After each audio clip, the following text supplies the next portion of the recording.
Hi friends, ఇది మీ spoken English class. నా పేరు ఈఎన్ విజయరాఘవ. ఇది video number 65. Advanced course start అయింది ఇప్పటి నుండి. ఈ వీడియో నుండి ఈ అడ్వాన్స్డ్ కోర్సులో ఇది 7th చాప్టర్. 6 చాప్టర్స్ అయిపోయాయి మనకు. Persons, am is are, have has, do, does, did, question words. ఇది 7వ చాప్టర్లో టెన్స్లో మామూలుగా చాలా ఇంపార్టెంట్ చాప్టర్. ఇది ఇంగ్లీష్ భాషకి గుండె లాంటిది టెన్స్ అనేది. ఓకే, ఈ టెన్స్ ఫామ్ వచ్చిందనుకోండి, మీకు ఇంగ్లీష్ బాగా 99% వచ్చేసినట్టే. ప్రతిదీ ఎవరైనా మాట్లాడాలనుకున్నా, ఎవరికైనా మన ఈ విషయాన్ని జరిగిన పని చెప్పాలనుకున్నా ఓన్లీ టెన్స్ ఫామ్తోనే చెప్తాం మనం. అందుకని టెన్స్ ఫామ్ అనేది చాలా ఇంపార్టెంట్ చాప్టర్ ఇంగ్లీష్లో. ఓకే, హర్ట్ లాంటిది. ఓకే, టెన్స్ అంటే ఇక్కడ ఏంటి? Action of the verb. పని ఎప్పుడు జరిగిందని తెలియజేసేది టెన్స్ ఫామ్. ఎప్పుడు జరిగింది? ఈ రోజా, నిన్ననా, రేపా? ఇలాగ టెన్సెస్ మనం చెప్పడానికి టెన్సెస్ ముఖ్యంగా 3 టెన్సెస్ ఉంటాయి ఇంగ్లీష్లో. మనకు తెలుగులో కూడా అంతే. భాష కాలాలు. ఆ 3 కాలాలు ఏంటి? ముఖ్యంగా 3 కాలాలు. ఓకే, ఒకటి ప్రజెంట్ టెన్స్, ఇప్పటి గురించి. ఓకే, రెండోది ద పాస్ట్ టెన్స్, జరిగిపోయిన దాని గురించి, గతంలో. మూడవది ద ఫ్యూచర్ టెన్స్, భవిష్యత్తులో జరగబోయేది. ఇలాగా 3 ఉంటాయి మనకు.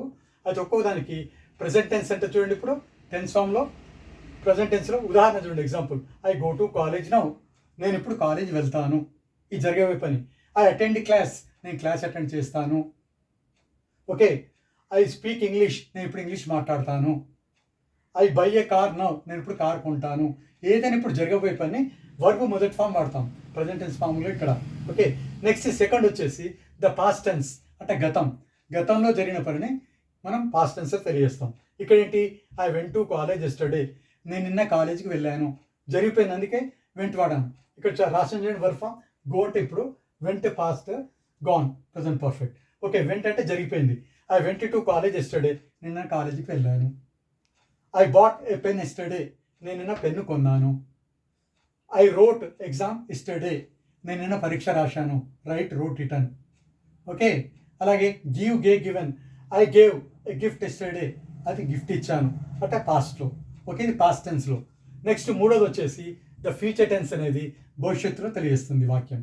ఓకే, దీన్ని ఎగ్జాంపుల్ ఏంటిది? I will go to college tomorrow, నేను రేపు కాలేజ్కి వెళ్తాను. అలాగే I will attend class tomorrow, నేను రేపు క్లాస్ అటెండ్ అవుతాను.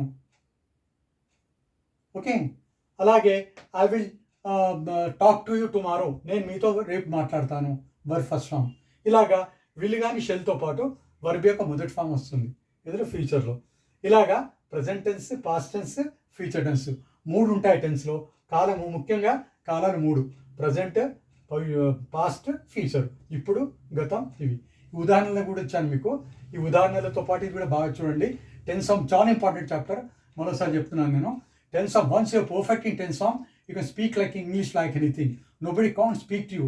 When ever you speak, if anybody is listening to you, they get impressed by the way you speak English. So I would like you all to speak and learn tense form very perfectly. Practice it a lot to attain fluency, accuracy, and speak effectively to become an effective speaker of English language. Okay, ఇలాగా ఈ 3 టెన్సెస్ని బాగా practice చేయండి. ఈ video మీకు బాగా అర్థమైంది అనుకుంటాను. ఈ వీడియోలో ఏమైనా డౌట్స్ కనుక ఉన్నట్టయితే మీరు కామెంట్ బాక్స్లో తెలియజేయండి. మీ డౌట్స్ అన్ని నేను క్లియర్ చేస్తాను. Okay, I wish all the best. Have a nice day. Thank you friends.